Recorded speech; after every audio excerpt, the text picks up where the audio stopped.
Welcome to the tarot the gateway. मी स्मिता सावंत तुम्हा सर्वांचं माझ्या यूट्यूब चॅनलमध्ये स्वागत करते. आपला विषय अतिशय सुंदर आहे, सगळ्यांचा आवडीचा आहे, राजकारणाबद्दल. ह्या 2026मध्ये राजकीय उलाढाली काय होणार आहेत त्याच्याबद्दल आपण विचार करणार आहे. सो हे वर्ष राजकारणातल्या सगळ्यांसाठी कसं असणार आहे, काय राजकीय उलाढाली होणार आहे, निवडणुका येणार आहेत, BMCच्या निवडणुका आहेत, दुसऱ्या अनेक निवडणुका येणार आहेत. ह्या सगळ्यांसाठी हे वर्ष कसं असणार आहे, प्रमुख जे आपले राजकारणी आहेत त्यांच्याबद्दल पण थोडासा आपण ह्याच्याबद्दल विचार करणार आहे. आणि हे सगळं बघताना आपण अतिशय सुंदर असं टूल वापरणार आहे, ते टॅरो कार्डचं, टॅरो डिव्हिनेशनचं. तर जरा बघूया आपण हे वर्ष राजकारणासाठी कसं असणार आहे.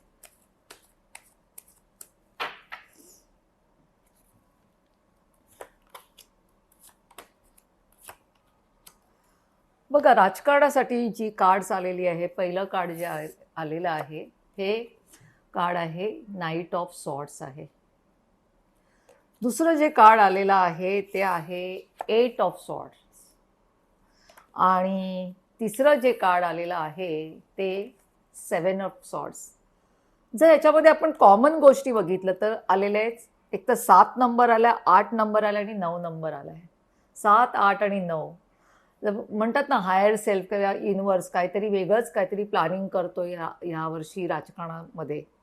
तर पहिल्यांदा मी हे सांगेल की काही लोकांना खूपच राजकारणातले जे काही व्यक्ती आहेत त्यांना खूपच नाईटमेअर आहे, स्ट्रेस आहे, चिंता आहेत आणि अतिशय मेंटल स्ट्रेस म्हणतो ते जास्त मेंटल स्ट्रेस आहे की काय होणार आहे निवडणुकांमध्ये, आपल्या बरोबर काय होईल, आपल्या पार्टीबरोबर काय होईल, ह्या सगळ्या राजकारणाच्या गोष्टी आहेत. दुसरं आहे की हे सगळे जरी स्ट्रेस असतील, कारण राजकारणात हे स्ट्रेस येतातच ॲक्च्युली, पण त्यातल्या त्यात काही लोकांना मात्र हे जे स्ट्रेस घेत आहेत पण त्यांच्यासाठी चांगल्याही काही न्यूज आहेत. आपण बघूया ते कोणासाठी असणार आहे ते. आणि जे नेक्स्ट कार्ड आलेलं आहे त्याला आपण म्हणतो 7 ऑफ सॉर्ड्स. तर हे कार्ड दाखवते की ह्या वर्षी राजकारणामध्ये काहीतरी चुकीच्या उलाढाली होणार आहेत. म्हणजे जे दाखवलं जातंय पडद्याच्या पुढं आणि पडद्याच्या मागच्या गोष्टी, अशा काही गोष्टी होणार आहेत.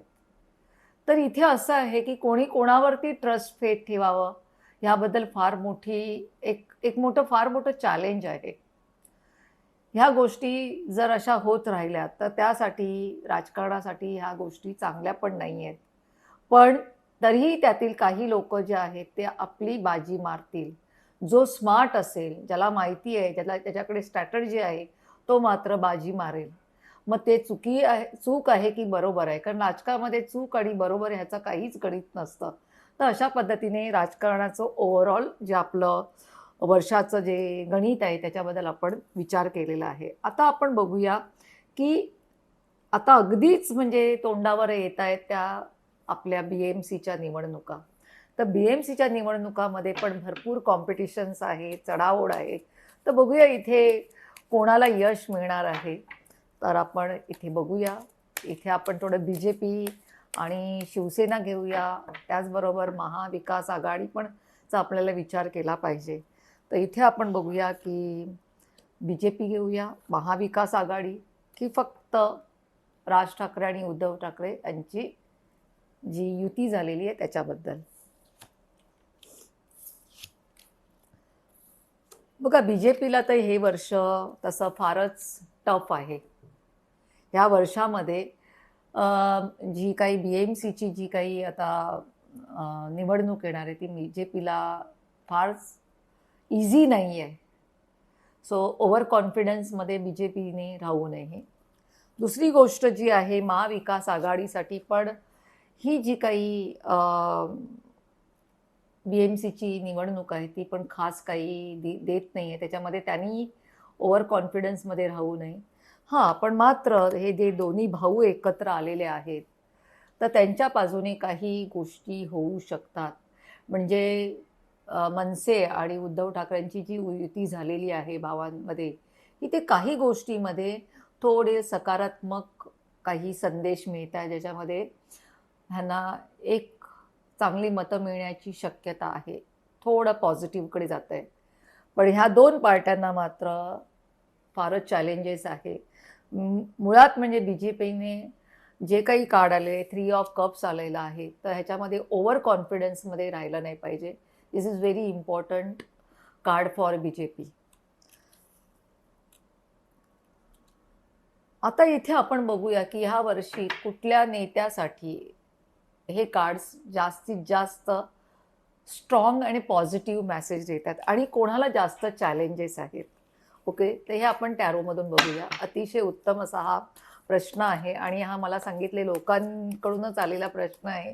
माझ्या जवळपासचे फ्रेंड सर्कलनी सांगितलं आहे किंवा जे ओळखीचे त्यांनी मला सांगितलं की स्मिता आम्हाला तू ह्या प्रश्नाचं उत्तर दे, तूच ठेव.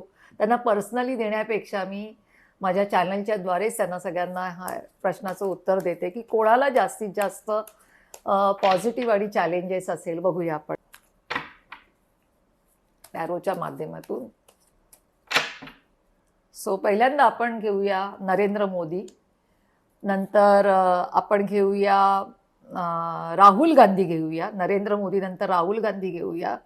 राहुल गांधी नंतर आपण घेऊया देवेंद्र फडणवीस. ओके, त्यानंतर आपण घेऊया Eknath Shinde. Okay, Ajit Pawar, Sharad Pawar, and after that आपण जी युती भावांची झालेली आहे मनसेची त्याच्याबद्दल पण विचार करूया. तर बघा, अतिशय सुंदर आलेलं आहे कार्ड, जे BJPसाठी पण आलेलं आहे आणि सुंदर आलं आहे. BJP आणि राहुल गांधीसाठी पण. बघा, राहुल गांधीसाठी आणि BJPसाठी असं आलेलं आहे कार्ड की हे आहे राहुल गांधी एक आहे BJP. तर BJPकडे आता लोकांचं अतिशय द मॅजिशियन आलेलं आहे. BJPसाठी राहुल गांधीसाठी 6 ऑफ सॉर्ड्स आलेलं आहे.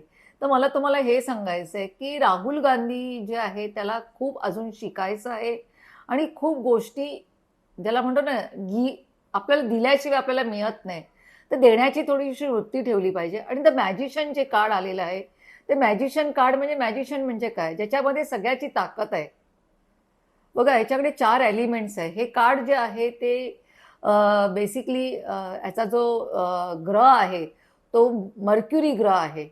तर ह्याच्यामध्ये बोलण्याची लकब, लोकांना आपलंसं कसं करायची, त्याच्या क्वालिटी, सगळे 4ही आपले म्हणजे आपले जे एलिमेंट्स आहेत ते कसे बॅलन्स ठेवायचे आहे, कशा स्ट्रॅटर्जीज करायच्यात, काय करायचे. तर BJP इथे मला असं वाटतं कुठे ना कुठेतरी अजूनही उजव्या हातातच आहे. ओके, राहुल गांधीला पण थोडंसं ह्या वेळेला जे सगळेजणच म्हणतात की आत्मपरीक्षण करणं, त्यांच्यामध्ये ट्रान्सफॉर्मेशन यायला पाहिजे. त्याच्यामध्ये एक गोष्ट आहे की शिकणं फार महत्त्वाचं आहे. तर घेणं नाही तर देणं दिलं पाहिजे. कारण 6 ऑफ पेंटाकल्स आलंय. हे 6 ऑफ पेंटाकल हेच कार्ड सांगतं की तुम्हाला बॅलन्स ठेवला पाहिजे. सो बॅलन्स नसेल तर काही गोष्टी होऊ शकत नाही. तिसरं जे कार्ड आलेलं आहे ते देवेंद्र फडणवीससाठी आले. अतिशय सुंदर कार्ड आलेलं आहे, द फूल कार्ड, आणि हेही मेजर कार्ड आलेलं आहे. तर ह्याचं आहे की ते बिंदास आहेत.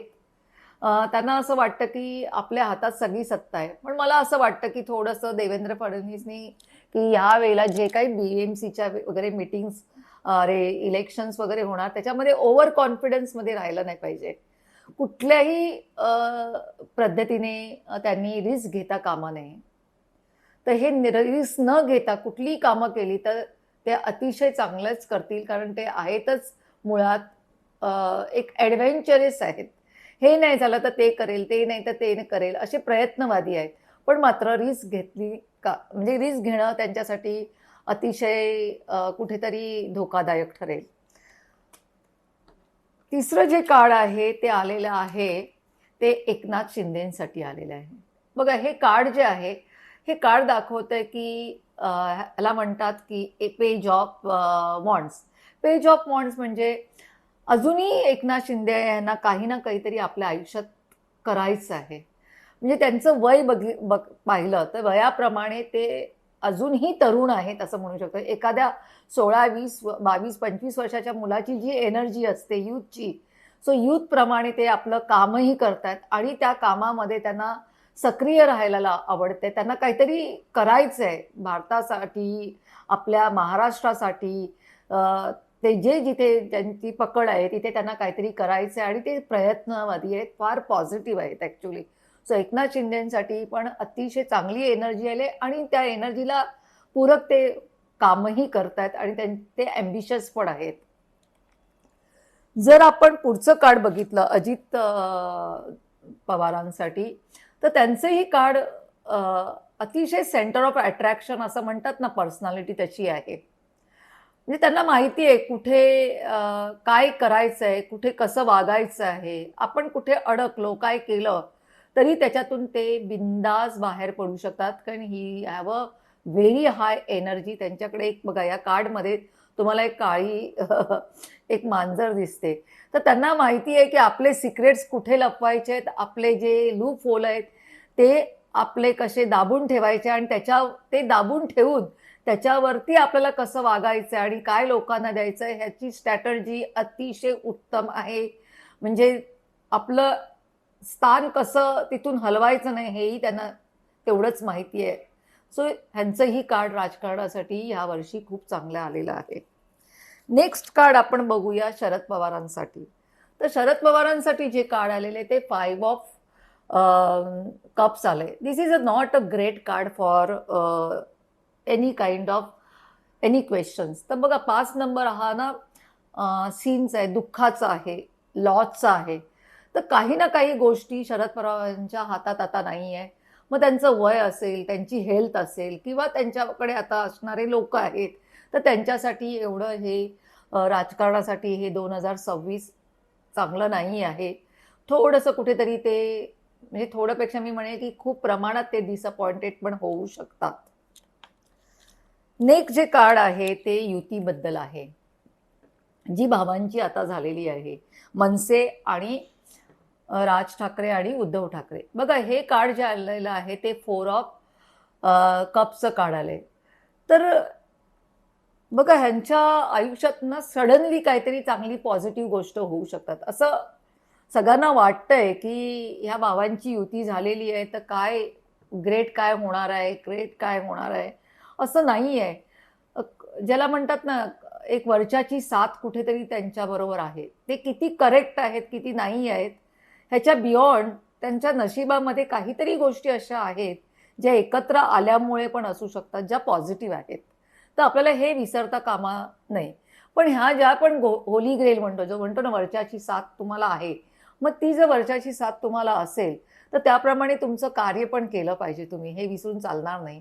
तर हा एक टॅरोच्या थ्रू मिळालेला त्यांना सल्ला आहे. तर अशा पद्धतीने ह्या वर्षाचं राजकीय जे काही टॅरो कार्ड रीडिंग आहे ती तुम्हाला मी सांगितलेलं आहे. ह्याबद्दल तुम्हाला स्वतःलाही काही प्रश्न असतील तर मला नक्की कळवा आणि मी ह्याच्यामध्ये तुम्हाला गाईड करेल. मला आवडेल. See you soon.